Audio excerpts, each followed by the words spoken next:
Okay. Okay. All right, so we are here with Dr. Mark Camphouse of George Mason University, and composer, of course, and College of Sequoias is about to perform his work, Watchmen Tell Us of the Night. So we thought who better to introduce the piece than Dr. Camphouse himself. So please tell us about the work. Well, first of all, it's a pleasure to be here. Thank you for the opportunity to discuss it. Back in 1993, I was one of 3 composers to receive a commission by the St. Louis Youth Wind Ensemble. There was one stipulation, that the 3 of us select an aspect of the human condition to portray through sound. One of the composers, David Gillingham, chose to compose a work dealing with the AIDS epidemic. Another composer, John Cheatham, from the St. Louis area, decided to base his piece on the floods that plagued the St. Louis metropolitan area that spring.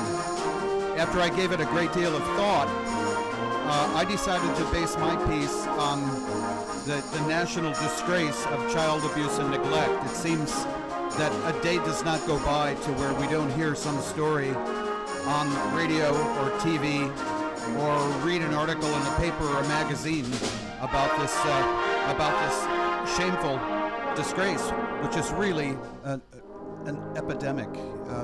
And maybe it's because when I became a parent, that it really hit home. When you have your own children, you begin to say, how can people do this to their own children? And I thought it would be the responsible thing to do, to take on this topic and try to say something about it through music, to bring public attention to it and to hopefully prevent someone from doing something wrong. I see. Well, that's an incredibly moving way to approach that, and the piece itself is very dramatic in that aspect. Well, thank you. I think some people maybe make the assumption that I myself might have been the victim of child abuse or neglect. Nothing could be further from the truth. I had absolutely wonderful parents, and I was very lucky, very supportive, very loving. I knew nothing really about the realities of child abuse and neglect. I didn't know all of these very compelling statistics. So what I did, I went up to Washington, D.C. to speak with the director at the Center for Child Abuse and Neglect with the Department of Health and Human Services. And the director, her name was Dr. Eleanor Wagner. She spent an entire afternoon with me to help me better understand this terrible situation. And I went back, I left her office with a mountain of printed materials about child abuse and neglect. And it helped, but I still can't say that I really understand it. Sure. But I've had many young people write to me, sometimes band members, who will come up to me during a rehearsal and tell me about some of their experiences. The piece is not graphic in nature.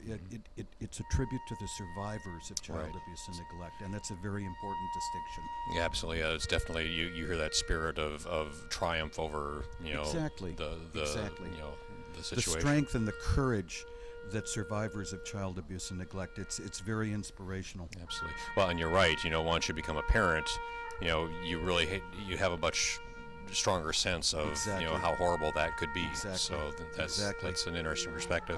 There are so many cases of child abuse and neglect that are never reported. One statistic that I found especially compelling, we remember the name Timothy McVeigh with the Oklahoma City terror bombing of 1995, and out of the 168 people killed in that act of domestic terrorism, 20 of those were children. And the annual child fatality rate is 1,000 per year. And do the math. That's equivalent to how many Oklahoma City, 50 Oklahoma City terror bombings. We would find that statistic totally unacceptable, but still the numbers speak for themselves, and it's very disturbing. Yes, definitely that. So, well, thank you for writing such a beautiful piece as a tribute to that, and we'll be excited to hear the group play it here this afternoon. I'll be excited as well. Thank you so much. Thank you for your time, sir.